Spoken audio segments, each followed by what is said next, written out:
Isang mapagpalang araw po sa atin lahat. Day 2 po ng vlog natin dito sa Pilipinas. Siyempre, ngayon magpapasukat kami ng susutin namin sa kasal. Isa ho yun sa magiging main event ng pag-uwi namin. So, samahan nyo uli kami. Andito na po pala kami sa Magsaysay para magpasukat ng damit sa kasal nung kapatid ni Mrs. na bunso. At tara, samahan nyo po kami.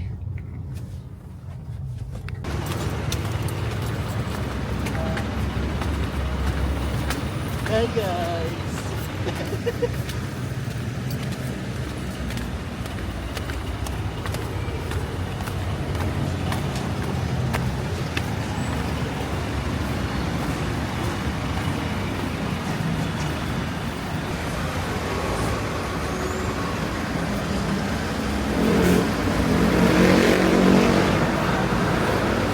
Hi guys, andito na kami sa Sanggaon, Magsaysay branch mo, no?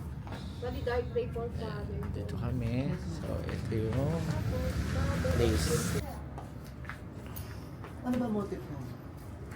Gray. Dark Ang gray. design? Dark gray Ang kayo. design, nakatsalay ko? Hindi. Coat. Ako. Hello po. Hello po.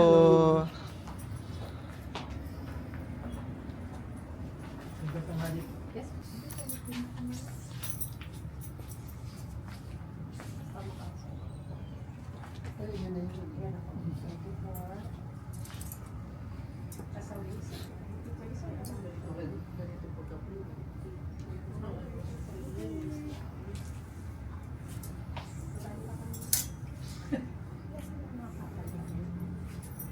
Ito na po yung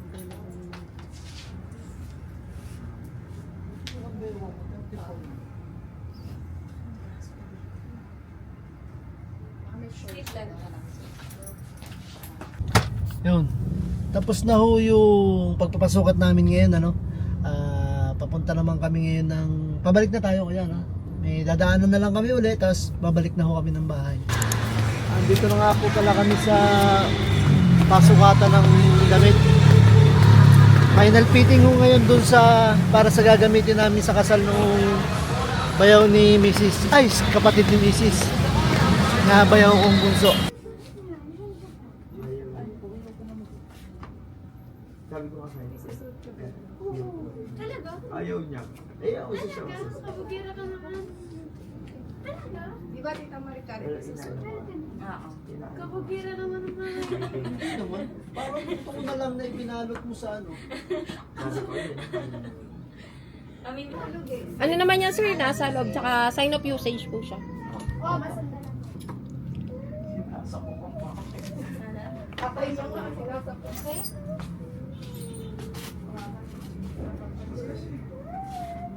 Okay na kayo bro na ate. Ano anong i-adjust? Yung pants mo. Okay daw. Away na, away. Coconut. Kawan daw yung Parang patong siya. Naghalis na kulay. may darker po ng konti. Hindi. Wait lang. Dito. 1, 2, 3. Press mo, press. Oh. Ay, ang galing. Ay, ang galing. Tama na. Tama na. Napagalingan tayo. Isang mapagpalang araw po sa ating lahat.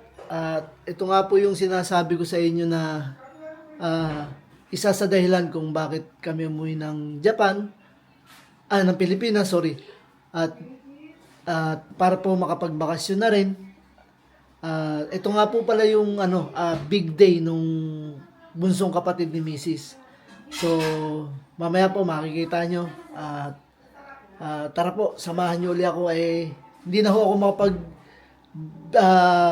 video sa baba dahil nagkakagulo na nga po sila dahil gahol na rin ho kami sa oras at naghahabol kami dahil bawat isa po sa amin may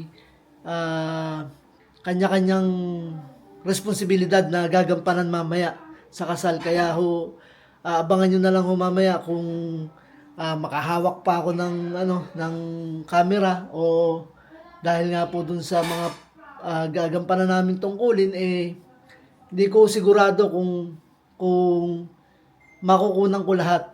Pero samahan nyo pa rin po ako para makita nyo. Tara po, let's go!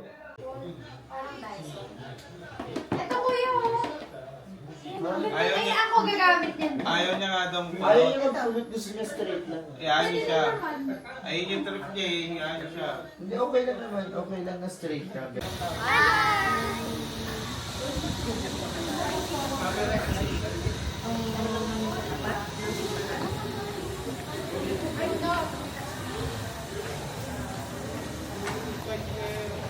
Dito po, hi.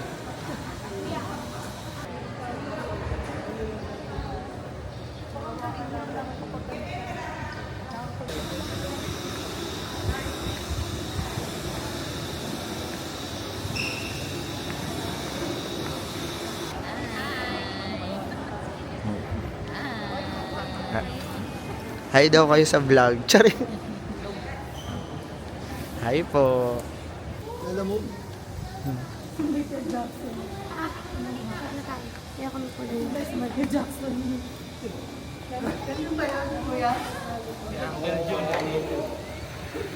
Kaya kayo sa vlog.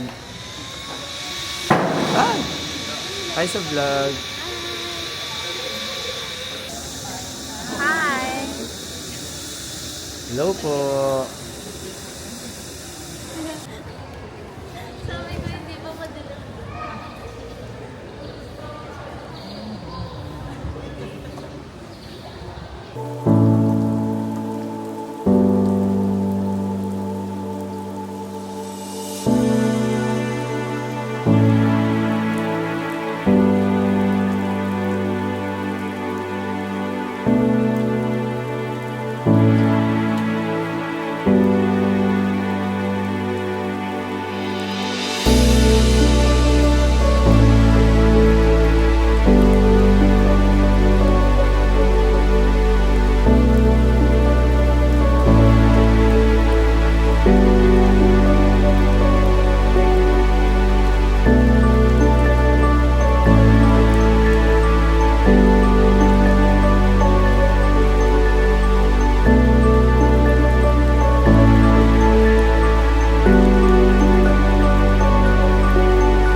to the vlog, Dorothy.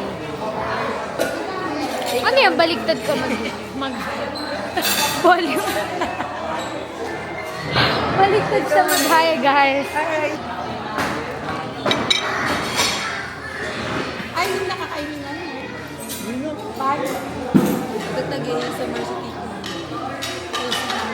Japanese. So, yun nga po, no. Andito na ho kami ngayon sa bahay. At pasensya na ho kayo at medyo hindi ho tayo nakapag vlog kanina masyado dahil kami po yung tumayong magulang nung groom. So, hindi ko ho masyado nahawakan tong camera. Pero awa naman po ng Panginoon ay naitawid natin ng maayos yung basal. At isa ho yun sa dahilan kung ba't kami umuwi ni Mrs. para tugunan yung responsibilidad ng magulang para do sa groom na kapatid ni Mrs. yung bayaw kong bunso. Bunso ko kasi yun kaya talagang pinaglaanan namin ng panahon. Dito na ako nagtatapos ang aking vlog. Hanggang sa susunod po uli. Maraming pong salamat sa inyong lahat. God bless po sa ating lahat. Salamat po.